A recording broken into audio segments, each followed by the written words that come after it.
Hello friends, कैसे हैं आप लोग। आशा करते हैं आप लोग अच्छे होंगे। राजस्थान एपीओ की माइनर एक्ट की सीरीज चल रही थी, जिसमें आज कौन सा एक्ट पढ़ना है। आज हम लोगों को पढ़ना आपराधिक परिवीक्षा अधिनियम 1958 पढ़ना है। प्रोवेशन ऑफ अफेंडर एक्ट 1958 पढ़ना है। तो अब देखो, इसमें पहला क्वेश्चन ऑब्जेक्टिव ही आज है, क्योंकि अब एग्जाम का बहुत कम टाइम बचा, तो ऑब्जेक्टिव क्वेश्चन जरूर आप लोग देख लीजिएगा, ठीक है। बाकी मैंने डिटेल इसकी पढ़ा दी है, उसका मैंने शार्ट नोट भी बना के जो जो मुझे मैसेज किया था उसको मैंने शार्ट नोट प्रोवाइड करा दिया, ठीक है, पीडीएफ के माध्यम से। तो आप लोग ये ऑब्जेक्टिव वाला भी देख लीजिएगा। इसमें मैं सारे ऑब्जेक्टिव करा दिया हूँ, क्योंकि मैं प्रीवियस ईयर का पेपर देख रहा था, तो उसमें जो सिलेबस दिया उससे बाहर भी क्वेश्चन पूछ ले रहा है। इस वजह से मैं सारे प्रीवियस ईयर के क्वेश्चन जो आए हैं वो करा दे रहा हूँ इसमें। तो ये अन्य एग्जाम में भी आप लोगों के जिसमें प्रोवेशन एक्ट आता होगा उस सब में ये काम आ जाएगा, ठीक है। तो उसको देख लीजिएगा आप लोग।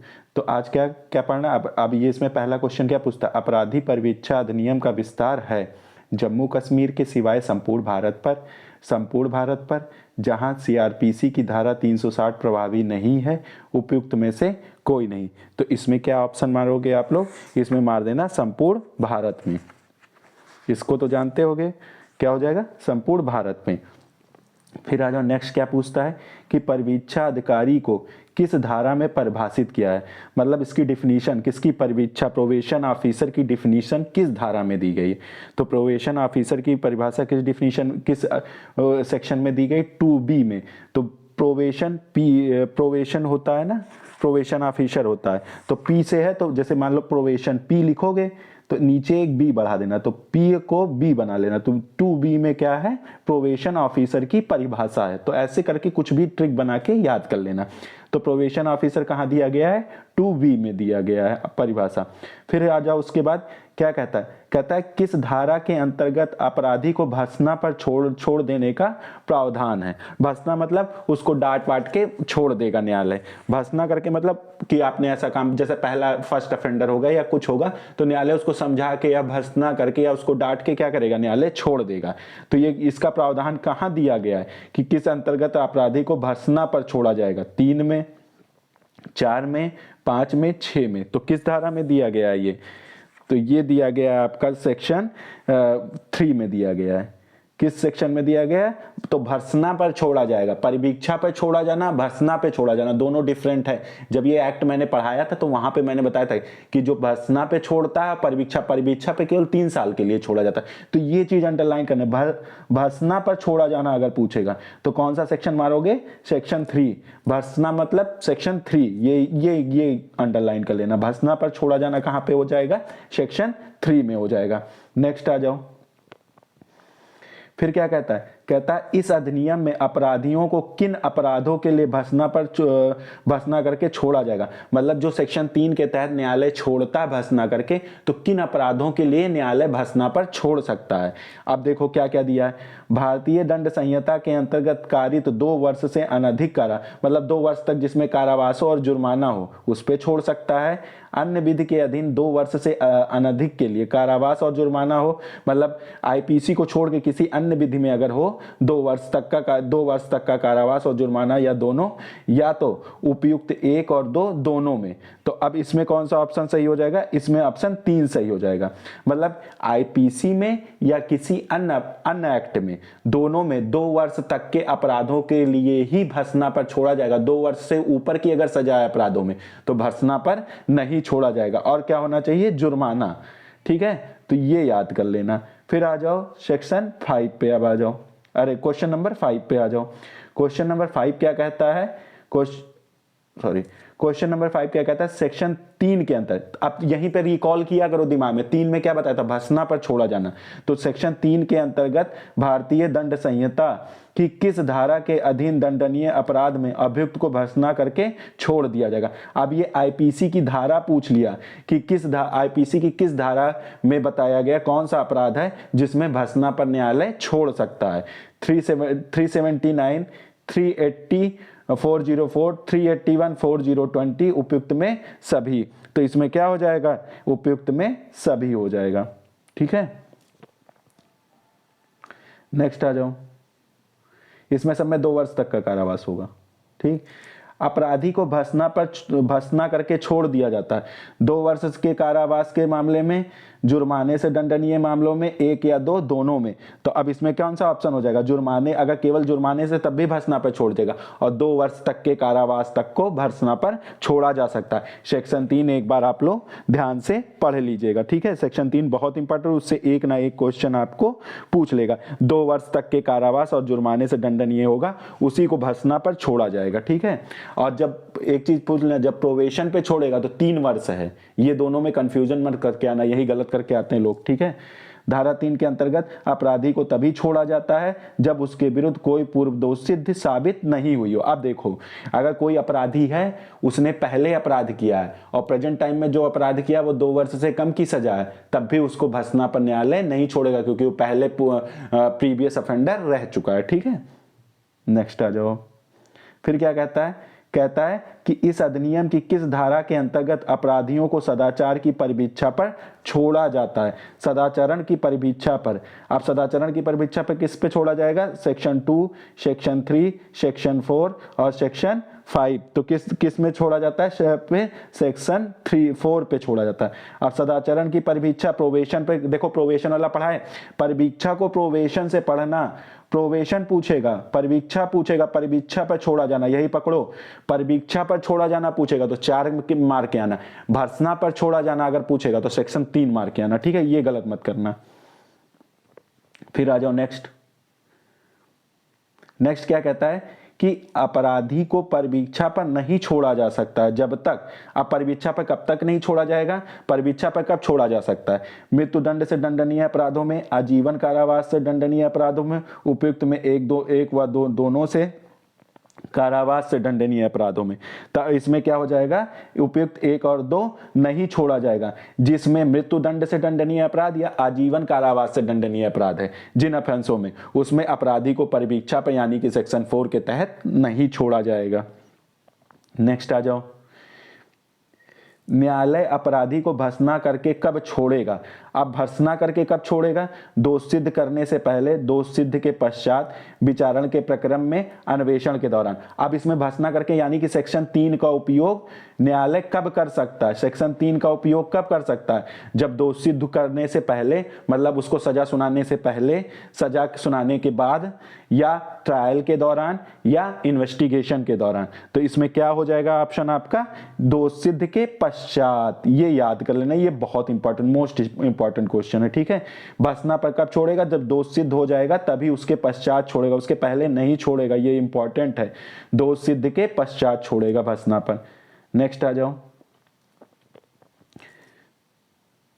नेक्स्ट कहता है कि भर्त्सना करके अपराधी को छोड़ने का प्रभाव क्या होता है? उन्मोचन होता है। ये भी इंपॉर्टेंट क्वेश्चन है, इसको भी पढ़ लेना।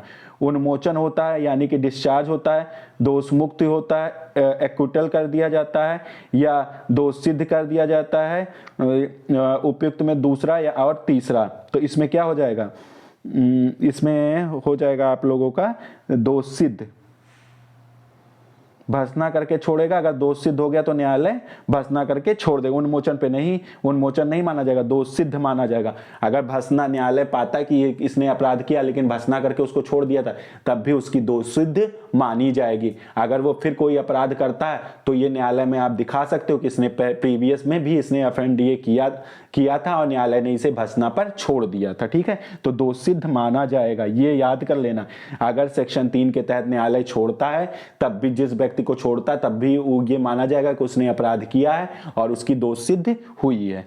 अब आ जाओ सेक्शन क्वेश्चन नंबर 11 पे।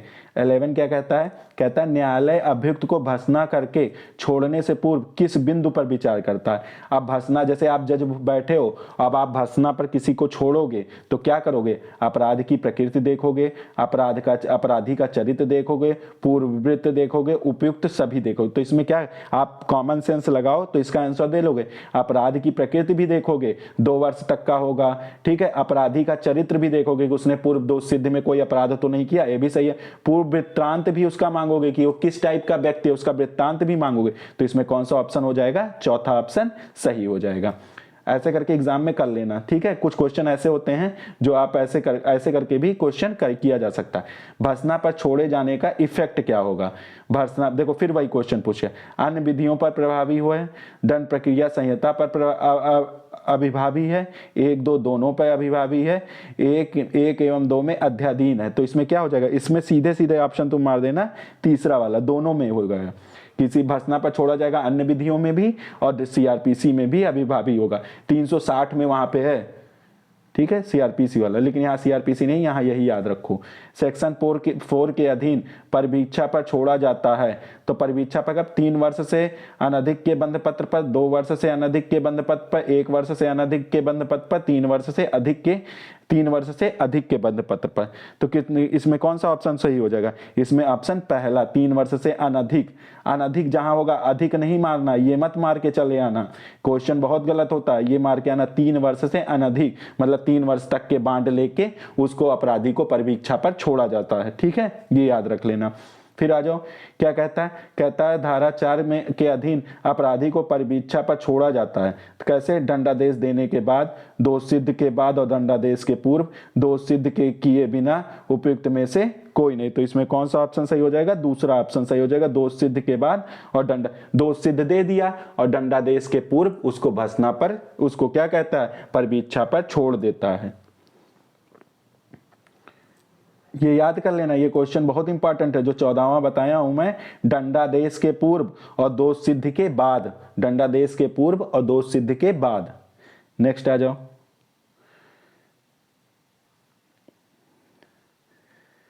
अब क्या कहता है? कहता है न्यायालय अपराधी को परिवीक्षा पर छोड़े जाने के पूर्व विचार करेगा।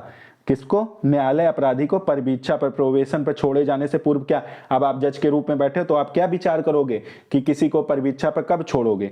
अपराध की प्रकृति पर, अपराधी के चरित्र पर, परिवीक्षा अधिकारी की रिपोर्ट पे, उपयुक्त में से सभी। तो इसमें उपयुक्त में से सभी। तो अब अगर परिवीक्षा पर किसी को छोड़ना है तो आप क्या देखोगे? अपराध की प्रकृति देखोगे, अपराध का चरित्र। तो ये दोनों तो सेम है, भर्त्सना पर भी छोड़ने वाला।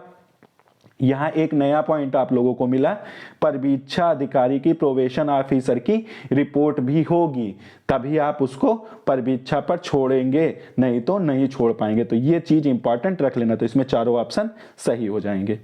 नेक्स्ट आ जाओ, अब क्या कहता है कि न्यायालय अपराधी को परिवीक्षा अधिकारी के पर्यवेक्षण में रहने के अतिरिक्त आदेश कर सकता है। पर्यवेक्षण में रहने के, न्यायालय क्या? अपराधी को परिवीक्षा अधिकारी के पर्यवेक्षण मतलब उसके अधीन, उसके निरीक्षण में, उसमें रहने के लिए अतिरिक्त आदेश कर सकता है कि आप इसके अंडर में रहोगे। कितने? 1 वर्ष से या अधिक अवधि के लिए, 2 वर्ष से या अधिक अवधि के लिए, 3 वर्ष या अधिक अवधि के लिए, 4 वर्ष या अधिक अवधि। तो जहां भी ये पूछेगा तो कितना मार देना? 1 वर्ष तक। किसी के अतिरिक्त आदेश दे सकता है, किसके? पर्यवेक्षण के लिए, पर्यवेक्षण में रहने के लिए। कितना न्यायालय? 1 वर्ष या अधिक अवधि के लिए, ठीक है, ये याद कर लेना। अब आ जाओ, क्या कहता है? न्यायालय धारा 4 की उपधारा 3 के अधीन एक पर्यवेक्षण अधिकारी की नियुक्ति करता है, जिसकी अवधि, पर्यवेक्षण अवधि कम से कम 6 माह, 1 वर्ष, 2 वर्ष, 3 वर्ष। तो पर्यवेक्षण अधिकारी की नियुक्ति कितने दिन के लिए हो सकती है? तो ये आपका ऑप्शन हो जाएगा, अभी ऊपर पढ़ाया हूं, 1 वर्ष हो जाएगा। कितना हो जाएगा?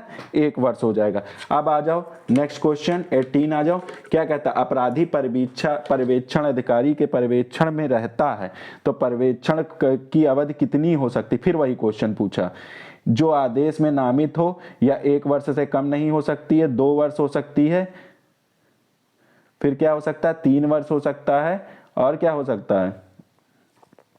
3 वर्ष हो सकता है, 5 वर्ष हो सकता है। तो इसमें कौन सा ऑप्शन मांगोगे? जो आदेश में नामित हो लेकिन 1 वर्ष से कम नहीं हो सकता है। देखो, आदेश में नामित कितना भी कर सकता है लेकिन 1 वर्ष से कम नहीं हो सकता, ये याद रख लेना। ये बहुत इंपॉर्टेंट, आदेश में जितना समय नामित हो उतने हो, लेकिन जो आदेश देगा उसमें 1 वर्ष से कम का टाइम नहीं लिखा जाएगा पर्यवेक्षण के लिए। 1 वर्ष तक उसको परिवीक्षा में, प्रोबेशन में रखा है, उससे कम का टाइम पर्यवेक्षण अधिकारी को नहीं न्यायालय लिख सकता, ठीक है। फिर आ जाओ, धारा 4 की उपधारा 3 के अधीन अपराधी पर्यवेक्षण अधिकारी पर्यवेक्षण में रहेगा, पर्यवेक्षण की अवधि होगी 1 वर्ष, 2 वर्ष, 3 वर्ष, अवधि निश्चित नहीं है। तो इसमें कौन सा ऑप्शन आपका सही हो जाएगा? पहला ऑप्शन सही हो जाएगा। नेक्स्ट आ जाओ, न्यायालय किस धारा के अंतर्गत सशर्त आदेश देता है? अब देखो ये क्वेश्चन भी खूब इंपॉर्टेंट है। किस धारा के तहत न्यायालय सशर्त आदेश देता है? 4 की उपधारा 1, 4 की उपधारा 2, 4 की उपधारा 3, 4 की उपधारा 4। तो किस में देता है? ये इंपॉर्टेंट है, ये देख लेना। 4 की उपधारा 3 में दे सकता है। ये देखो सशर्त आदेश किस में देगा? सशर्त आदेश न्यायालय किस धारा में? 4 की उपधारा 3 में। यानी कि परिवीक्षा पे जब वो छोड़ रहा है तो सशर्त आदेश भी, परिवीक्षा पे कुछ आदेश भी लिख के दे सकता है। ये किस धारा में बताया गया है? सेक्शन 4 के सब क्लास 3 में बताया गया है। फिर नेक्स्ट क्वेश्चन आ जाओ, न्यायालय अपराधियों से प्रतिकर और खर्च लेने का आदेश किस धारा के अंतर्गत? अब अपराधी को उससे प्रतिकर, अब देखो इसमें अपराधी से ये भी क्वेश्चन इंपॉर्टेंट है। अपराधी से प्रतिकर लेने और खर्च लेने का आदेश किस धारा के तहत दिया जा सकता है? सेक्शन 5, सेक्शन 6, सेक्शन 7 और सेक्शन 9। तो किस धारा के तहत दिया जा सकता है? सेक्शन 5। ये याद कर लेना, सेक्शन 5 ये जरूर याद कर लेना, ये पूछ सकता है। देखो 3 पढ़ लिए, 4 पढ़ लिए, 5 पढ़ लिए। 3 में आप कितना भर्त्सना पर छोड़ देगा, 4 में आपको परवीक्षा पर छोड़ेगा, 5 में आपको क्या हो जाएगा? न्यायालय क्या कर देगा? आपको खर्चा या प्रतिकर अपराधी से दिलवाएगा। ठीक है, तो ऐसे सेक्शन याद कर लेना। फिर आ जाओ नेक्स्ट, क्या कहता है? कहता है कि धारा 3 या 4 के अधीन भर्त्सना पर या परवीक्षा पर छोड़ने के आदेश के साथ न्यायालय निम्न अतिरिक्त आदेश कर सकता। अब देखो 3 या 4 पे छोड़ता तो उसमें क्या और अतिरिक्त आदेश भी कर सकता। क्या क्या कर सकता है? अपराध के किए जाने में से किसी व्यक्ति को हुई हानि या क्षति के लिए युक्त प्रतिकर, हाँ सेक्शन 5 में कर सकता है। कार्रवाई में इतने खर्चों को जितना न्यायालय युक्त समझता है, उपयुक्त में दोनों। तो इसमें देखो पढ़ने से ही पता लग रहा है इसमें कौन सा ऑप्शन हो जाएगा? दोनों सही हो जाएगा। ठीक है, अब आ जाओ नेक्स्ट। अब क्या कहता है? कहता है कि अपराधी द्वारा धारा 5 के अधीन प्रतिकर का पेमेंट, संदाय मतलब पेमेंट दिए जाने पर उसके विरुद्ध क्या वाद संस्थित किया जाता है। धारा 5 में न्यायालय ने कहा कि आप इसको इतना पैसा पेमेंट करिए, तो उसके विरुद्ध क्या उपचार उपलब्ध है? वाद संस्थित किया जा सकता है, वाद संस्थित नहीं किया जा सकता है, वाद प्रांग न्याय से वर्जित है, उपयुक्त में से कोई नहीं। तो अब इसमें क्या ऑप्शन हो जाएगा? इसमें हो जाएगा वाद संस्थित, उसके विरुद्ध वाद संस्थित किया जा सकता है। नॉर्मल सी इसमें, बाकी ये सब चीजें तो फर्जी दिया है, ऑप्शन सही नहीं बना पाया। ठीक है, नेक्स्ट आ जाओ। नेक्स्ट क्या कहता है? इस अधिनियम के अधीन अपराधी कारावास से दंडनीय नहीं होगा जब उसकी आयु 16 वर्ष से कम। अब इस अधिनियम के तहत किस अपराधी कारावास से दंडनीय नहीं होगा? 16 वर्ष, 18 वर्ष, 21 वर्ष, उपयुक्त में से कोई नहीं। तो अब इसमें कौन सा ऑप्शन हो जाएगा? इसमें 21 वर्ष याद कर लेना, 16 18 मत मार के आना, 21 वर्ष है। ये मोस्ट इंपॉर्टेंट क्वेश्चन है। इस अधिनियम के अधीन अपराधी कारावास से दंडनीय नहीं होगा जब उसकी आयु 21 वर्ष से कम हो। ठीक है, जब उसकी आयु 21 वर्ष से कम हो तो अपराधी कारावास से दंडनीय नहीं होगा इस अधिनियम के तहत। 21 वर्ष से कम अगर कोई व्यक्ति है तो इस एक्ट के तहत उसके ऊपर कोई कार्रवाई नहीं होगी। नेक्स्ट आ जाओ। किस धारा के अंतर्गत उपबंधित है कि अभियुक्त को कारावास का दंड नहीं दिया जाएगा? 4 में, 5 में, 4 5 हो नहीं सकता, ये तो आपको पहले पढ़ा है, 6 में, 7 में। तो किस में बताया गया है? सेक्शन 6 में। तो अब देखो, अब अभियुक्त को कारावास नहीं दिया जाएगा, ये कहां बताया गया? 6 में। और 5 में क्या बताया गया था? अभी पढ़े थे क्या? न्यायालय सशर्त आदेश दे सकता है। 4 पढ़ लिए, 3 पढ़ लिए, तो ऐसे दिमाग में बैठा लेना। अब देखो यही सेक्शन 6 क्या कहता है? सेक्शन 6 कहता है कि इस अधिनियम की धारा 6 के अंतर्गत 21 वर्ष से कम आयु के अपराधी को न्यायालय कारावास का दंड दे सकता है जब अपराधी ने ऐसा अपराध किया हो जो आजीवन कारावास से दंडनीय हो, 10 वर्ष से अनधिक कारावास का दंडनीय हो, 14 वर्ष से अनधिक कारावास से दंडनीय, उपयुक्त में से कोई नहीं। 21 वर्ष तक से कम आयु के अपराधी को न्यायालय दंडादेश दे सकता है। अब कैसा अपराध किया हो कि इस नियम के तहत 21 वर्ष से कम वाले को, ये अपवाद है, दंडित किया जा सकता है। तो ये क्या कहाँ बताया, जब उसने आजीवन कारावास से दंडनीय अपराध किया है तो ऐसा किया जा सकता है। ठीक है, ये याद कर लेना, ये भी इंपॉर्टेंट क्वेश्चन है। नेक्स्ट आ जाओ, क्या कहता है, कहता है कि परिवीक्षा अधिनियम 1958 की धारा 6 के अधीन न्यायालय 21 वर्ष से कम आयु के अपराधियों को कारावास से दंडित न करना, मतलब परिवीक्षा अधिनियम 1958 की धारा 6 के अधीन न्यायालय 21 वर्ष से कम आयु के अपराधियों को कारावास से दंडित न करना, तो न्यायालय के समाधान पर निर्भर है, आज्ञापक प्रावधान है, या तो एक या तो दो, ना तो एक ना तो दो। तो क्या कहता है, परिवीक्षा अधिनियम 1958 की धारा 6 के अधीन न्यायालय 21 वर्ष से कम आयु के अपराधियों को कारावास से दंडित न करना, न्यायालय के समाधान पर निर्भर है, आज्ञापक प्रावधान है। तो ये कैसा होगा, ये होगा आपका न्यायालय के समाधान। अगर उसको लगता है न्यायालय को समाधान, आज्ञापक नहीं है, आज्ञापक मत मार के आ जाना, इसमें न्यायालय को समाधान पर निर्भर है, न्यायालय के समाधान पर निर्भर है। नेक्स्ट आ जाओ,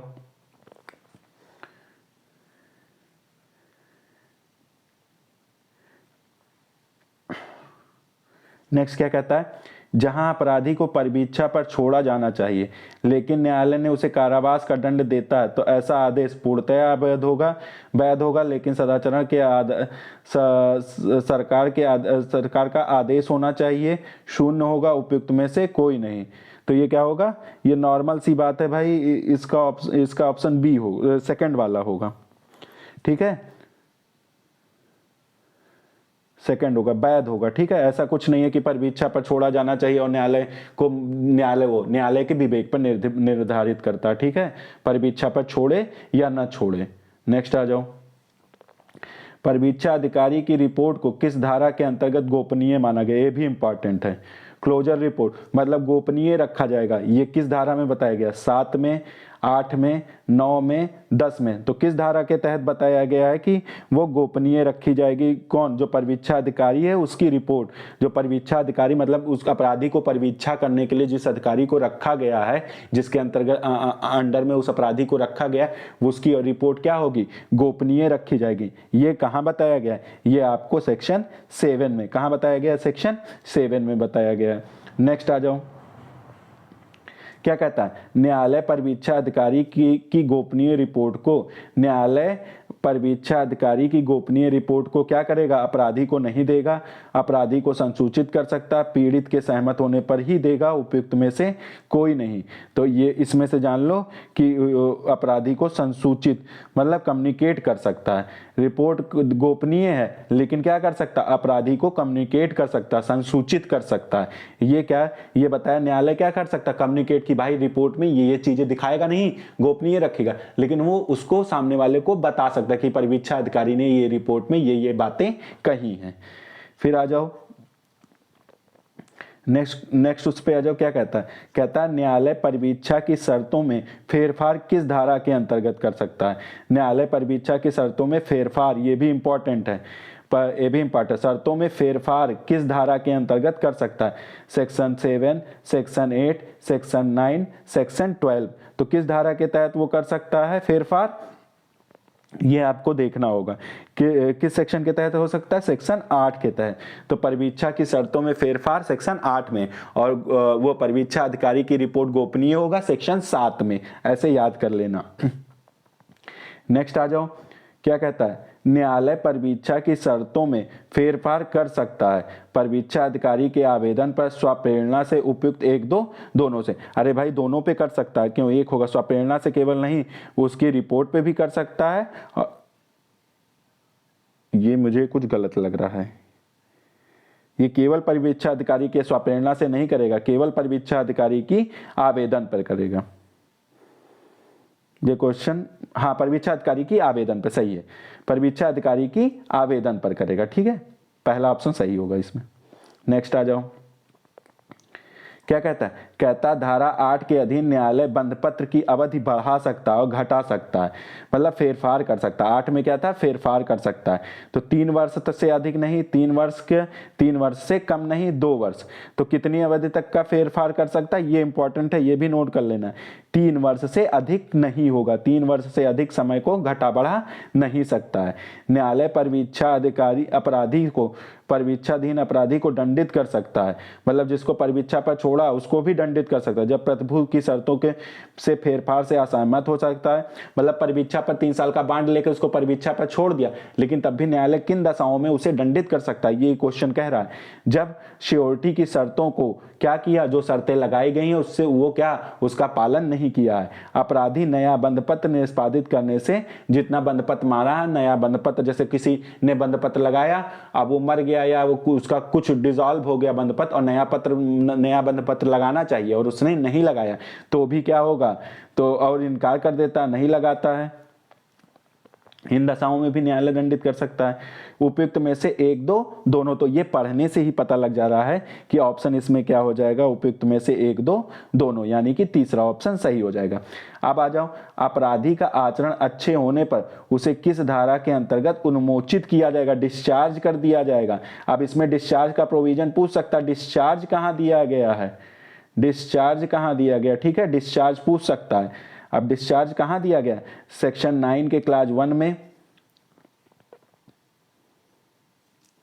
देखो इसमें पूछा अपराधी के आचरण अच्छा होने पर उसे किस धारा के तहत क्या डिस्चार्ज किया जाएगा, सेक्शन 9 के क्लास 1 में, सेक्शन 9 के क्लास 2 में, सेक्शन 9 के क्लास 3 में, सेक्शन 9 के क्लास 4 में। तो किसमें किया जा सकता है, सेक्शन 9 के क्लास डिस्चार्ज। डिस्चार्ज किसमें, 9 के डिस्चार्ज, मतलब डिस्चार्ज कहाँ दिया, 9 में। अच्छे आचरण होने पर उसे क्या उन्मोचित, उन्मोचित यानी कि सेक्शन 9 के क्लास 3 में। उन्मोचित का प्रावधान कहाँ दिया गया, सेक्शन 9 के क्लास 3 में। इसको 10 बार रट लेना।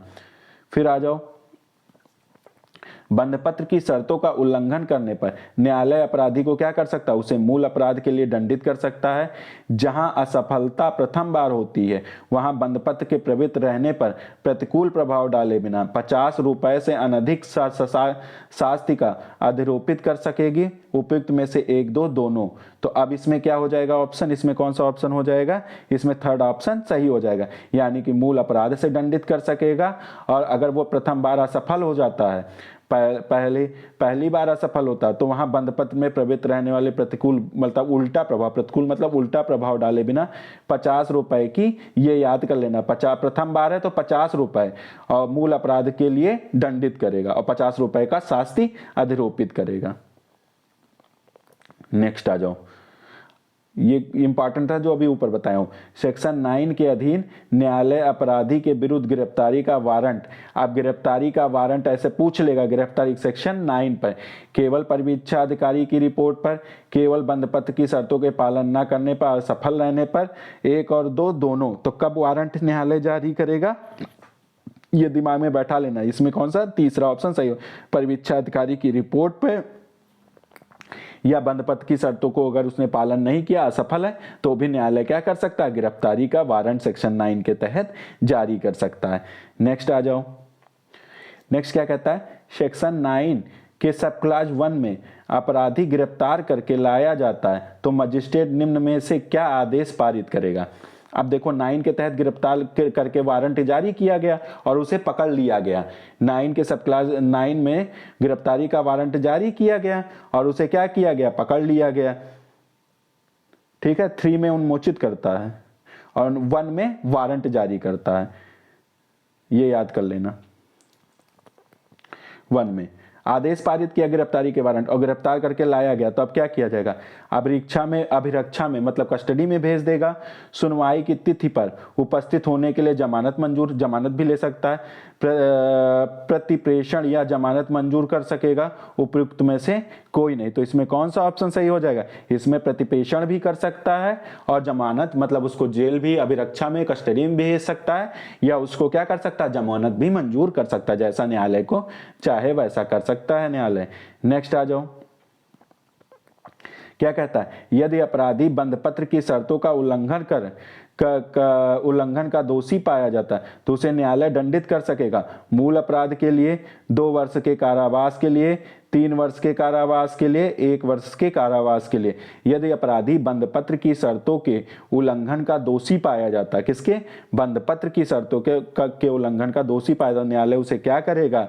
तो मूल अपराध के लिए दंडित करेगा, 2 वर्ष के अपराध के लिए, 3 वर्ष के लिए, 1 वर्ष के लिए। अब ये यहाँ मामला फंसेगा तो मूल अपराध के लिए, जहां ये पाओगे मूल अपराध, तुरंत मार देना, मूल अपराध के लिए दंडित किया गया अगर बंधपत्र की शर्तों का उल्लंघन किया है। नेक्स्ट आ जाओ, सॉरी।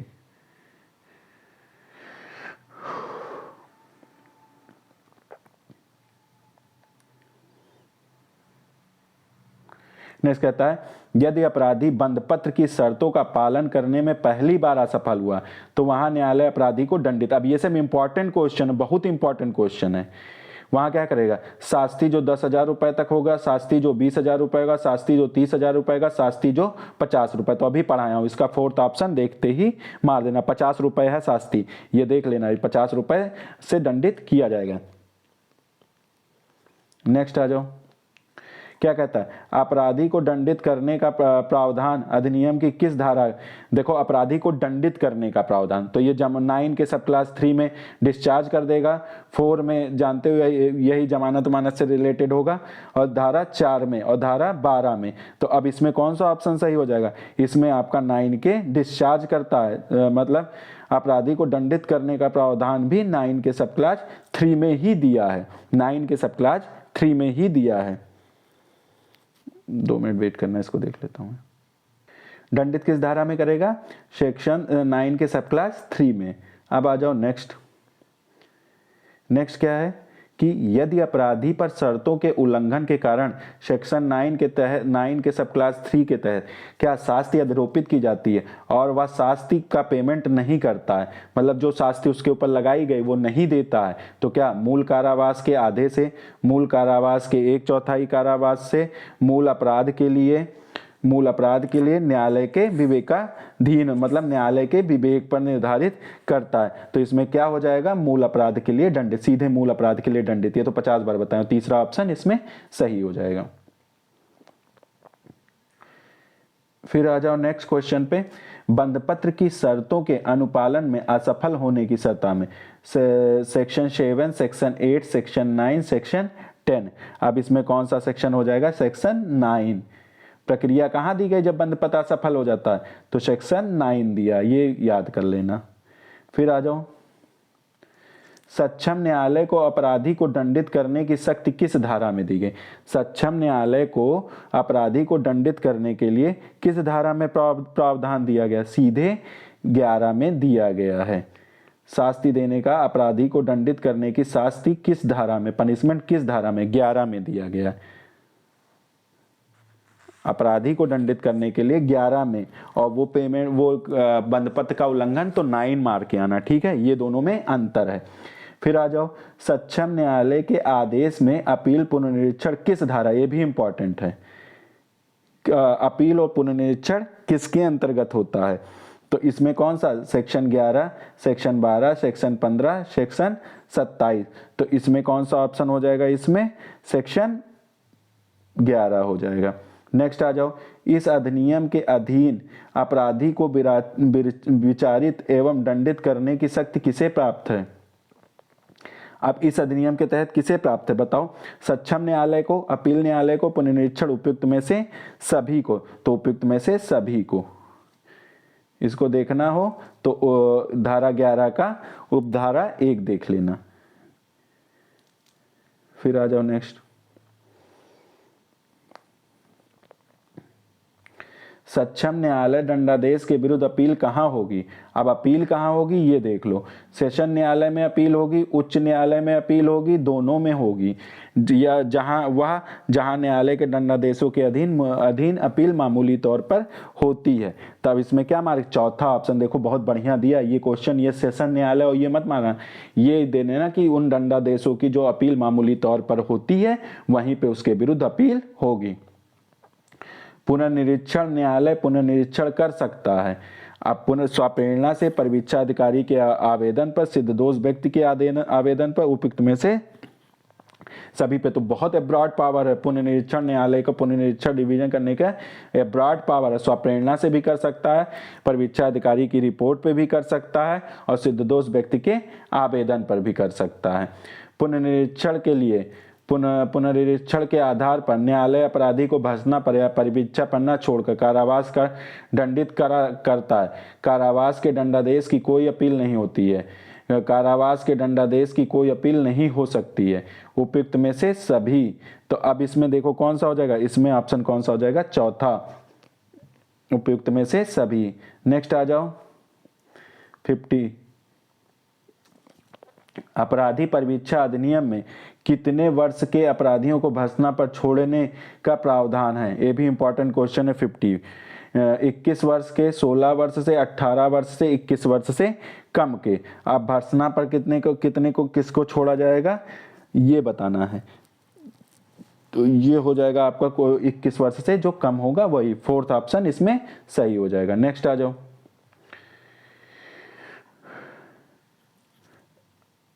अपील या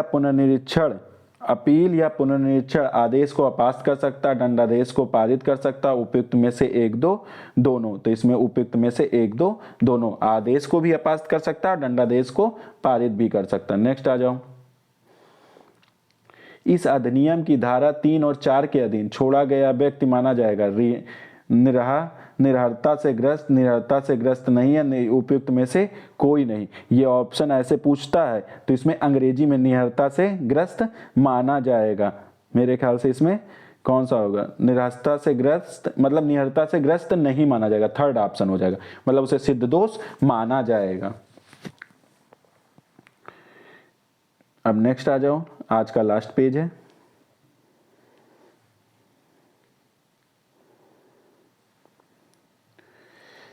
निम्न कथनों में सत्य कथन बताइए। परिवीक्षा अधिकारी की नियुक्ति राज्य सरकार करती है। परिवीक्षा अधिकारी राज्य सरकार द्वारा मान्यता प्राप्त सोसाइटी उपलब्ध कराएगा। न्यायालय किसी योग्य व्यक्ति को नियुक्त कर सकती है। जिस मजिस्ट्रेट परिवीक्षा अधिकारी की नियुक्ति किया जा सकता है, उपयुक्त में से कोई नहीं। तो इसमें कौन सा ऑप्शन हो जाएगा, क्या कहता है, परिवीक्षा अधिकारी की नियुक्ति पर राज्य सरकार कर सकती है, और परिवीक्षा अधिकारी राज्य सरकार द्वारा मान्यता प्राप्त कोई सोसाइटी उपलब्ध करा सकती है। ठीक है, ये भी सही है। न्यायालय किसी योग्य व्यक्ति को नियुक्ति कर सकता है, ये भी सही है। जिला मजिस्ट्रेट परिवीक्षा अधिकारी की नियुक्ति कर, तो इसमें सभी ये ऑप्शन सही हो जाएगा। नेक्स्ट आ जाओ। परिवीक्षा अधिकारी किसके नियंत्रण में होता है? तो न्यायालय के नियंत्रण में होता है, जिला मजिस्ट्रेट के, डीएम के, राज्य सरकार के, उपयुक्त में से कोई नहीं। तो परिवीक्षा अधिकारी हमेशा डीएम के अधीन होता है, ये याद कर लेना, डीएम के कंट्रोल में होता है। परिवीक्षा अधिकारी के कर्तव्य किस धारा में, अब ड्यूटी पूछा है, परिवीक्षा प्रोबेशन ऑफिसर की ड्यूटी किस धारा के तहत दी गई है, कहाँ दी गई है, 13 में, 14 में, 17 में, 19 में। ड्यूटी तो 14 में, ड्यूटी कहाँ दी गई है, 14 में, सेक्शन 14 में दी गई। नेक्स्ट आ जाओ।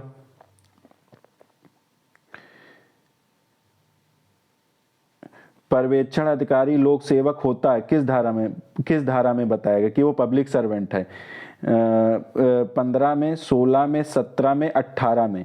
तो किस धारा के तहत बताया गया कि वो पब्लिक सर्वेंट होता, 15 में। 16 में उसका ड्यूटी है, 15 में बताया गया वो पब्लिक ऑफिसर है। फिर आ जाओ नेक्स्ट क्वेश्चन पे। परिवीक्षा अधिकारी की ड्यूटी क्या है?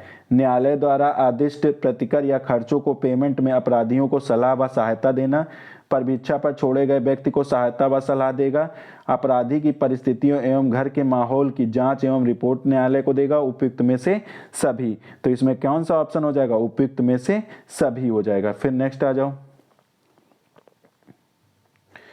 सद्भावना पूर्वक की गई कार्रवाइयों में परिवीक्षा अधिकारी को संरक्षण प्राप्त है। तो संरक्षण मतलब जो परिवीक्षा अधिकारी को संरक्षित किया गया, मतलब उसको प्रोटेक्शन दिया गया। किस धारा के तहत प्रोटेक्शन? 16, 17, 19, 20। तो किस धारा के तहत प्रोटेक्शन दिया गया? 16 के तहत।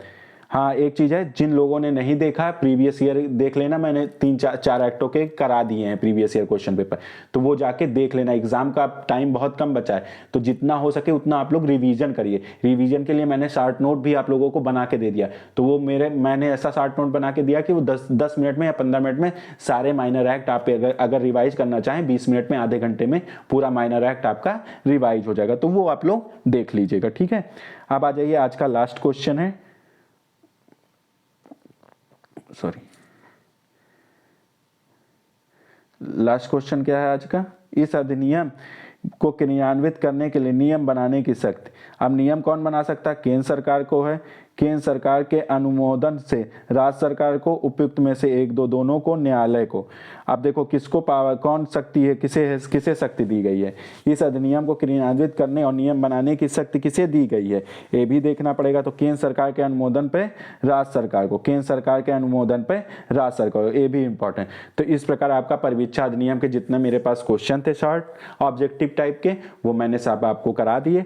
अब इसके बाद नेक्स्ट वीडियो में मैं आप लोगों को आयुध अधिनियम के वो आयुध अधिनियम करा दूंगा, फिर प्रीवियस ईयर के पेपर भी मैं कुछ करा दूंगा, 4-5 साल के पेपर होंगे प्रीवियस ईयर, वो करा दूंगा। तो ठीक है, तो जो लोग परमानेंट देखते हैं उनको पक्का फायदा कुछ ना कुछ जरूर मिलेगा। ठीक है, और करीब करीब इतने 400 लोग तो देखते ही वीडियो, अगर आप लोग 10-10 लोग भी कर दीजिए, इसको चैनल को आगे बढ़ा दीजिए, तो मेरे सब्सक्राइबर 1000 के पार हो जाएंगे। तो इतना मेहनत करता हूँ, इतना कोशिश करता हूँ, तो हो सकता है, मुझे आप लोगों से उम्मीद है कि आप अपने दोस्तों में इसे शेयर कर देंगे। ठीक है, ओके, वीडियो कैसी लगी कमेंट करके बता दीजिएगा। Okay, thank you.